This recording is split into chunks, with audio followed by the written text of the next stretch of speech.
Let me begin this morning with a story that comes from our family. And at the same time, I think it's a story that you'll recognize for yourself, either as a child or as a parent of a child. But when our children were in elementary school, we lived in a house in which we could stand in the kitchen and we could look through the kitchen door, and then you'd see straight through the living room, and there was a very large glass window with multiple panes of glass, and you could look right out into the front yard. And so that day we were standing in the kitchen and we were looking out through that window watching one of our sons play soccer.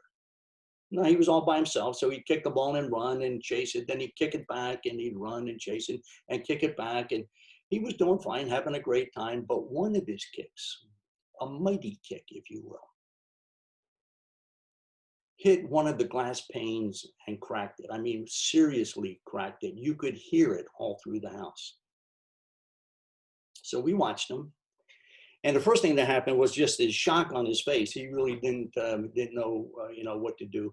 But then he did what probably all of us do.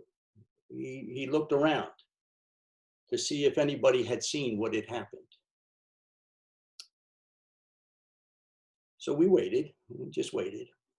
And pretty soon he found his way into the kitchen. And the way we remember it, he started by saying, "Mom, Dad, I was out playing in the yard and suddenly I looked up." And that's the way we remember him saying that. Suddenly I looked up and I saw that the window was broken. Did you know that? Well, we tried not to smile. And we invited him to tell the story and ask him a couple of questions. Lynn was great asking questions that would kind of steer him toward the honest story. But it was very clear in his telling that that broken window out there was totally disconnected from anything that he might have been doing with the soccer ball. Well, there's more to the story, and we love telling that story when all of our kids and our grandkids gather. And when we tell the story, it usually ends up in laughter, and kind of enjoyment, including the laughter of the son whose soccer ball it was. But the reason I wanted to start with that story is because we all know how it works. Whether it's involved a soccer ball for us or not, we've all been part of that kind of a story because we know the advantage of telling the story the way we want it. We know the advantage that the teller tells a story in order to get what they want, or in this case with our son, in order to stay out of trouble. We've all been part of that kind of storytelling. It's just human nature. Either personally, as communities, as a nation, I just reflect at times of all of the many, many congregations that I've been with in my work, how many times a congregation has wanted to tell its story in a particular way so that they could feel good about themselves, whether the facts matched it or not. But the reason I'm bringing it up is because right now we are in the season of political conventions, the season of political storytelling. This is Sunday, August 23rd. We're gathering in worship on Zoom. And we are right in the middle of two national conventions. The Democratic National Convention was last week. The Republican National Convention is coming up this week. And often when we get together and worship, the preacher often reminds us what part of the church season it is. We are now in the midst of Kingdom Tide, and we're often reminded we're, in this part of the season and that kind of stuff. But the scripture this morning invites us not so much to note the season of the church, but to note the season of our nation. With two very different political conventions, two very different national stories are being told, each to the advantage of different groups of people and to the disadvantage of others. Now, Let me say immediately before you conclude that I'm about to preach a political sermon. Not so. I don't think so at all. Let me say that what I'm about to say, I believe to be more biblical and has to do with a matter of our faith, with our discipleship. Because as a people, as an American people, we are at this moment, we're coming closer and closer to that time of voting in which we're going to have to choose which of these stories we're going to live into the future. It's a choice in which we will be deciding who will be advantaged and who will be disregarded. So, if this is really a biblical message, let's turn first to the scripture. And I want to go not to the gospel lessons this morning, but to the writings from Romans. Because my argument here is that the position that we're in as a nation right now is exactly the position that St. Paul was in as he traveled from one another of those earliest of the churches. The Jewish leaders were always there to talk with Paul, and they always told the story of Israel from the perspective of God's love and God's promises and his protection as if it was meant for them, only for them. They were the chosen people. And so as they told their story, they would go through the creation and the flood. They would go through the Exodus and the exile. They would go on through the story of the kings and the prophets and all of them. The metaphors and the images of the Psalms. And that was the story that would sustain them in their trial and their tribulation. That was the story that would give them comfort when things got difficult. That was the story that gave them identity, and it gave them purpose and a hope for the future. But this morning, what I want us to see is that when those Jewish leaders told that story, they were quite naturally telling the story to the exclusion of others. They were the chosen people. And so it disadvantaged the other people. And if you want to think about who those other people are, just think about all those Old Testament enemies that we read about in the Hebrew Bible. Lynn sometimes in her morning Bible reading would look up from an Old Testament passage and she'd say, "Do you know how violent this is?" Because they would stand against their enemies. And so there were these other people who were outside of their story, the Egyptians to be sure, and then the Hittites and the Amorites and the Midianites and all those other people whose names become increasingly difficult, so that those of us who volunteer to read scripture publicly and worship are always afraid that we're going to get one of those passages. But friends, this is the story that Paul grew up with and that he studied deeply as a young person. Paul understood God's love to be a love for a special people through a covenant, which extended to the Jews, but not to the others. At this time, all of those others had been grouped into one category known as Gentiles. And that's what the Damascus conversion story was all about. That suddenly Paul went blind to the old story, the story that he had studied and lived with his people. And that 3 days later, when the scales dropped from his eyes, he saw something new and bigger and more inclusive. It was such a life-changing time that it changed not only his story, but his identity. He went from Saul, which was his younger name, to Paul, which is the name that we recognize now.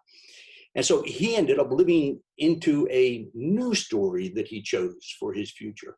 N.T. Wright, the biblical theologian, tells us that as Paul moved from city to city in that ancient world on the map that Marilyn was showing us, his first stop was always in the synagogue, and he would go to the leaders of the community, and in the synagogue, he would rehearse their story with them again.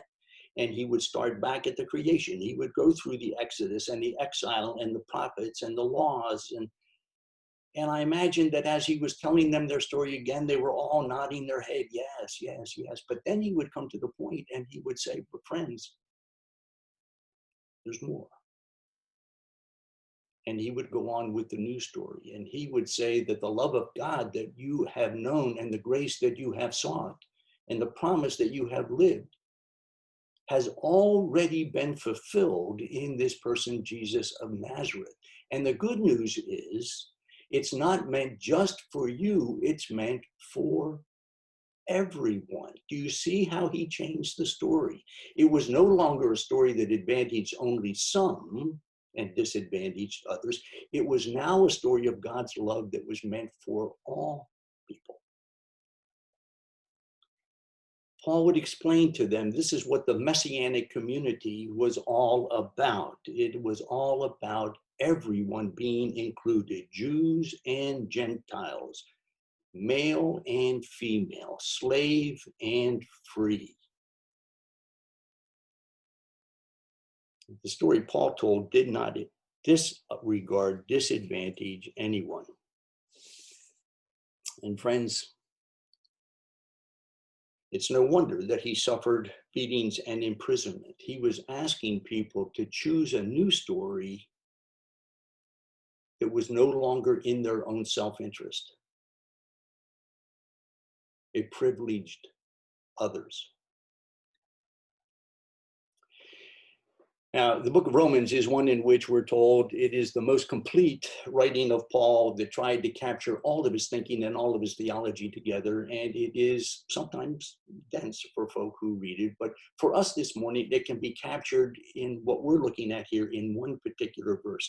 Lynn read it earlier. I'm going to read it, the second verse of the 12th chapter, where Paul says, "Don't be conformed to the patterns of this world, but be transformed by the renewing of your minds so that you can figure out what God's will is, what is good and pleasing and mature." Do you hear it? Don't be conformed to the patterns of this world. In other words, don't get locked into old stories. Don't be limited by those assumptions that you have held for so long and that have been given to you. Don't be misled by old prejudices. Instead, Paul said, be transformed by the renewing of your minds. Now, this idea of renewing of your minds comes up multiple times in the epistles, and particularly in Philippians, where we're told to have the mind of Christ in us, this idea of having a different mindset because of our faith in Jesus Christ, a different way of looking at the world. So be transformed by the renewing of your minds. In other words, learn a new way. In other words, see through and see past those old, limited, and limiting stories that we have been given. In other words, look at it from God's point of view. Paul was putting a choice in front of his people in the same way we are faced with a choice in our nation.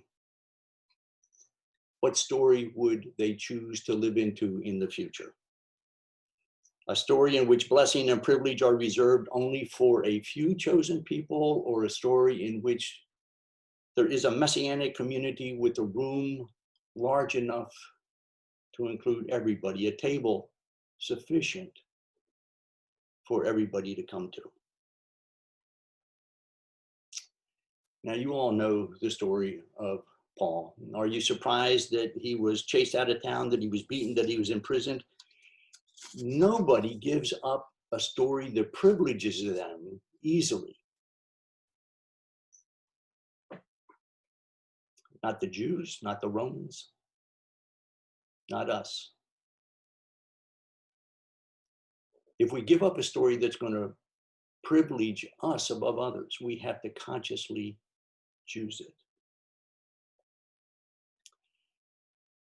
And so here we are on August 23rd, a Sunday between these two very different political conventions.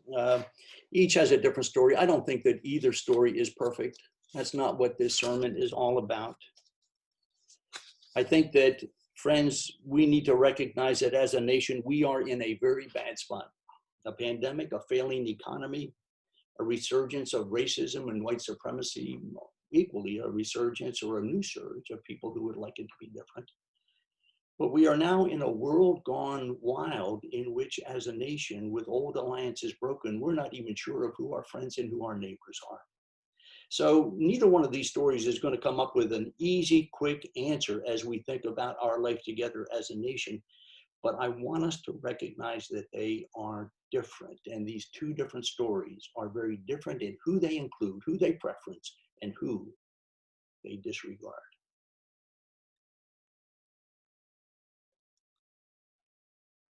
That's why this is a message about faithfulness and about discipleship. As followers of Jesus, we should be prepared to make that kind of a choice. Is there in our minds really a difference between residents and migrants and immigrants, let alone refugees? Are we to be afraid of some of these people? Are we to fear them as a whole? Or are they people?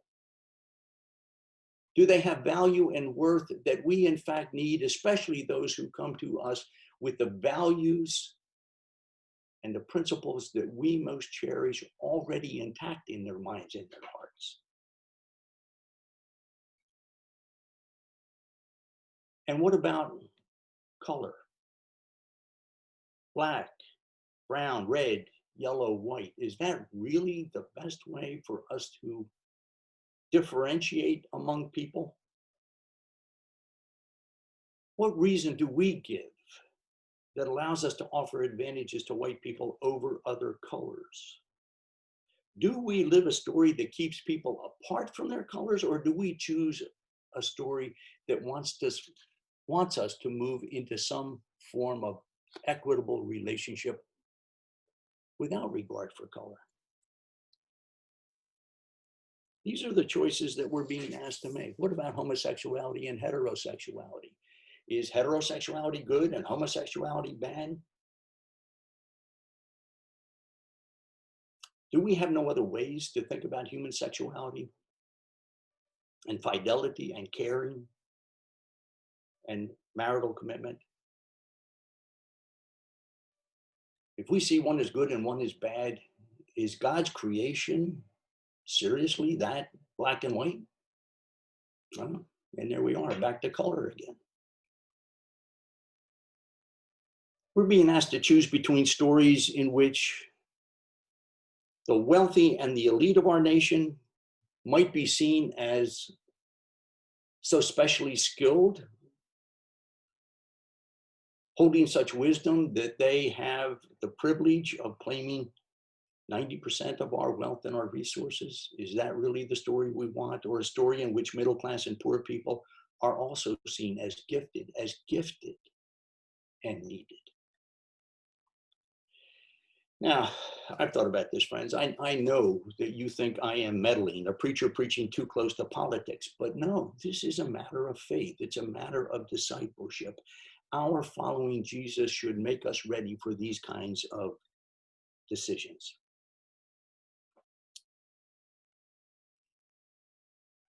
And so, one more step. The fact is that both of these political stories at the moment are living very close to one another in our communities and in our nation.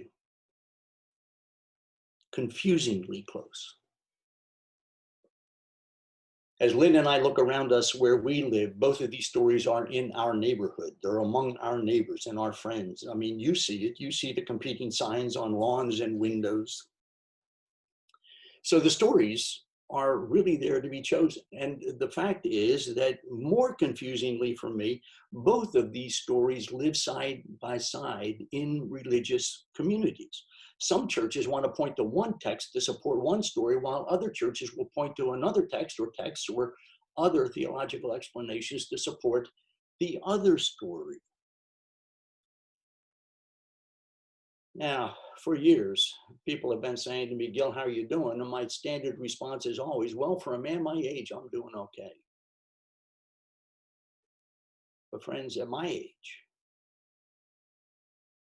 I am disappointed that some congregations, that some faith communities still stand against others of different races,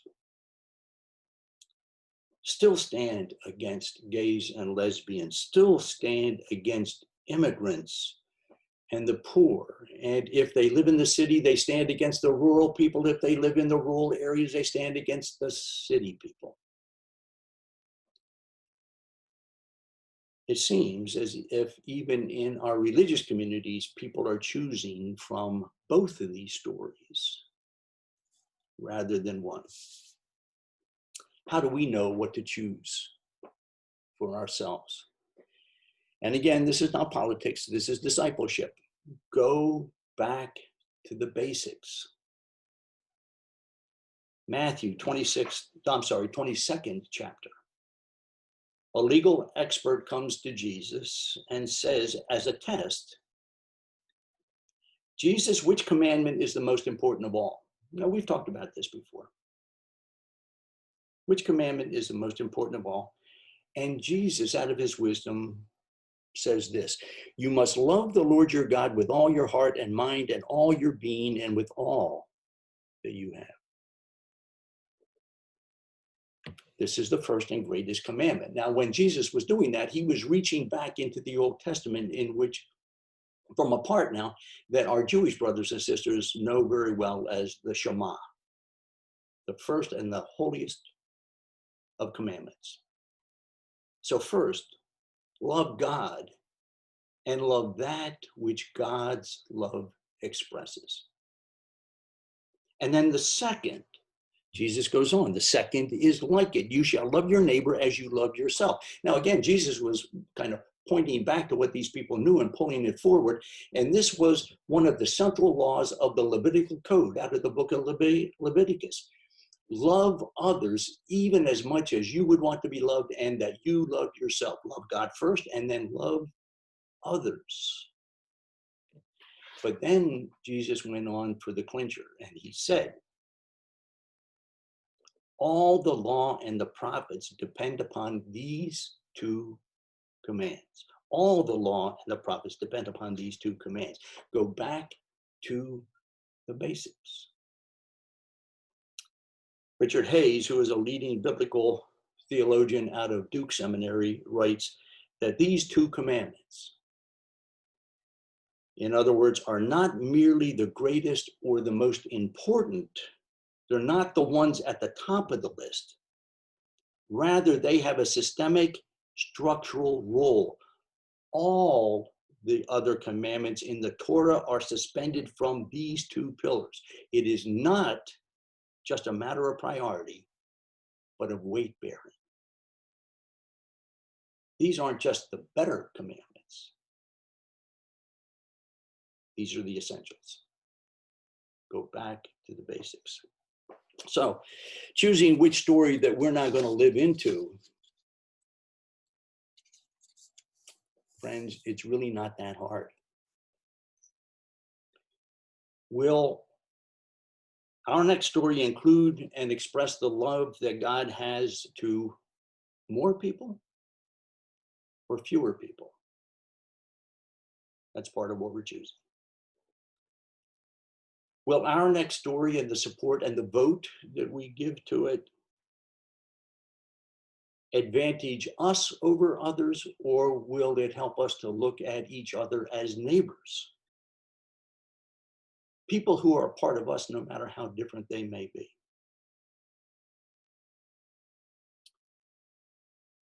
My hope is that the answer is obvious to you, even as I wrestle with it myself.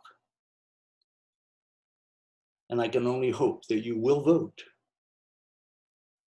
that you will choose, and that you will reflect discipleship. Don't be conformed to the patterns of this world, but be transformed by the renewing of your mind so that you can figure out what God's will is, what is good and pleasing and mature. Friends, I believe that to be a good message to be taught on the fourth Sunday of Kingdom Tide in August of 2020. Also, the right message for us to hear in the season of a nation in which we are between two national stories. May God bless us.